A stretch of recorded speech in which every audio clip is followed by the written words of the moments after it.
స్వచ్ఛందంగా మూకుమ్మడిగా రాజీనామాలు చేసిన రాచర్ల టౌన్ వాలంటీర్లు. ప్రకాశం జిల్లా రాచర్ల మండలం పరిధిలోని రాచర్ల టౌన్లో వైఎస్ఆర్సీపీ మండల అధ్యక్షులు సిఆర్ఐ మురళి ఆధ్వర్యంలో టౌన్కి సంబంధించిన 16 మంది వాలంటీర్లు మూకుమ్మడిగా రాజీనామా చేయడం జరిగింది. రాబోయే ఎన్నికల్లో మరోసారి వైఎస్ జగన్మోహన్ రెడ్డిని ముఖ్యమంత్రిగా, గిద్దలూరు నియోజకవర్గం వైఎస్ఆర్ కాంగ్రెస్ పార్టీ ఎమ్మెల్యే అభ్యర్థిగా పోటీ చేస్తున్న కుందూరు నాగార్జునారెడ్డి గెలుపు కోసం రాజీనామా చేస్తున్నట్లు తెలిపారు. గిద్దలూరు నియోజకవర్గం వైఎస్ఆర్సీపీ ఎమ్మెల్యే అభ్యర్థి కుందూరు నాగార్జునారెడ్డి గెలుపు కోసం కష్టపడతామని స్వచ్ఛందంగా రాజీనామా చేసి రాజీనామా పత్రాలు రాచర్ల ఎంపీడీఓ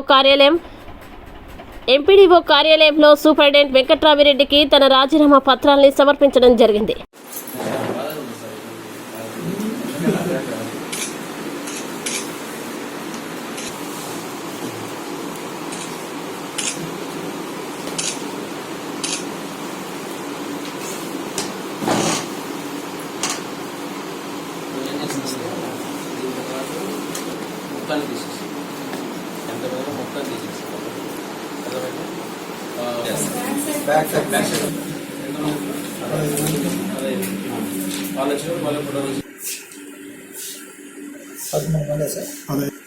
ఆల్రెడీ